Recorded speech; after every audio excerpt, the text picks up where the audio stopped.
Good morning students. Welcome to CR International School online study system. Class 6th Science. As you know, our topic sorting materials into groups is going on. हमारा topic चल रहा है sorting materials into groups. तो आज हम इसी को आगे बढ़ाते हैं. Let's start. आज हम क्लासिफिकेशन के बारे में पढ़ेंगे. ठीक है, तो शुरू करते हैं. What is classification?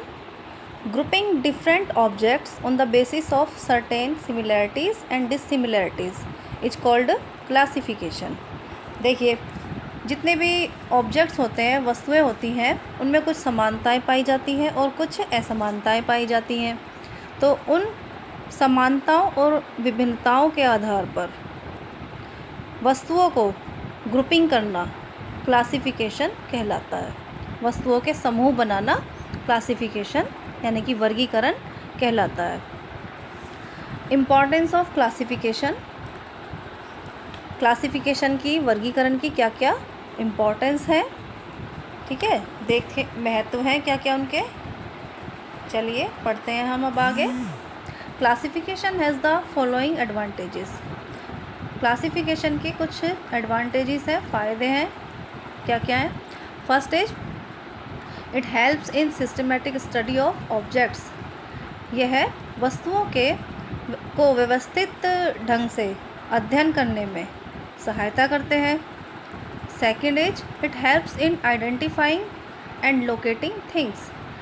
यह वस्तुओं को पहचानने में और उनका पता लगाने में, चीज़ों का पता लगाने की भाई कोई चीज़ कहाँ पर है, इसमें हमारी सहायता करते हैं. Third is it helps to study the properties of objects of one category. और किस में हेल्प करते हैं हमारी, कि जो भी हमारे पास ऑब्जेक्ट्स हैं उनकी जो भी कैटेगरी है, उस कैटेगरी की क्या गुण है ना, तो उन गुणों का पता लगाने में, उन प्रॉपर्टीज़ का पता लगाने में उसमें हमारी सहायता करते हैं. कि भाई एक ग्रुप है हमारे पास या 2-3 ग्रुप हैं, तो उन ग्रुप्स के अंदर जो भी हमने वस्तुएं रखी हैं, जो भी ऑब्जेक्ट्स हमने उसमें रखे हैं, तो उनकी क्या क्या गुण हैं, तो उनका अध्ययन हम इजीली कर सकते हैं, आसानी से कर सकते हैं. And also observe any pattern in these properties. और इन गुणों के आधार पर उनके स्वरूप का निरीक्षण किया जा सकता है कि एक इनके भाई क्या क्या और क्या क्या पैटर्न हो सकते हैं इनके, इन गुणों के आधार पर, तो इसका भी हम पता लगा सकते हैं. Number 4 is it helps us to know how the members of a group differ from those of other groups. और अलग अलग जितने भी हमारे पास ग्रुप्स हैं, उनके मेंबर्स या फिर उनके ऑब्जेक्ट्स में क्या क्या डिफरेंट है, क्या क्या डिफरेंस है ना, क्या क्या उनके अंदर असमानताएं हैं या विभिन्नताएं हैं, तो उनका भी हम इजीली पता लगा सकते हैं. ठीक है, तो ये सारी थी क्लासिफिकेशन की इम्पोर्टेंस, उनका महत्व. अब आगे देखिए, मटेरियल्स यानी सामग्री. ए सब्सटेंस और a thing that is used in making different objects is called a material. कोई भी चीज़ या कोई भी पदार्थ जिससे कोई भी ऑब्जेक्ट बनाया जाता है ना, तो वो हमारा क्या होता है, मटेरियल होता है. क्योंकि हमारे आसपास बहुत सारे ऑब्जेक्ट्स होते हैं और वो आप उन ऑब्जेक्ट्स को देखो, वो किसी ना किसी मटेरियल के बने हुए ज़रूर होते हैं. ठीक है, जैसे कि all the objects are made of one और मोर काइंड्स ऑफ मटेरियल. जितने भी ऑब्जेक्ट्स हैं वो या तो एक या फिर एक से ज़्यादा मटेरियल्स के बने हुए होते हैं. एग्जाम्पल देखो, a chair is made of would. एक जो चेयर होती है वो वुड की बनी हुई होती है, लकड़ी की बनी हुई होती है. So would is a material. यहाँ पर वुड क्या है, एक मटेरियल है, और ऑब्जेक्ट क्या बनाया गया है उससे, चेयर. इसी प्रकार दूसरा एग्जाम्पल देखो, ए spoon is made of steel. Spoon जिससे हम खाना खाते हैं, चम्मच, वो किसकी बनी हुई होती है? स्टील की बनी हुई होती है। सो स्टील इज ए मटेरियल।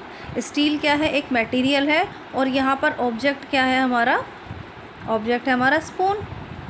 ठीक है, तो ऑब्जेक्ट, जितने भी ऑब्जेक्ट्स हैं वो किसी ना किसी मटेरियल से बने हुए होते हैं। आगे देखो, some more examples of materials are cotton, silk, coil, iron, plastic and glass.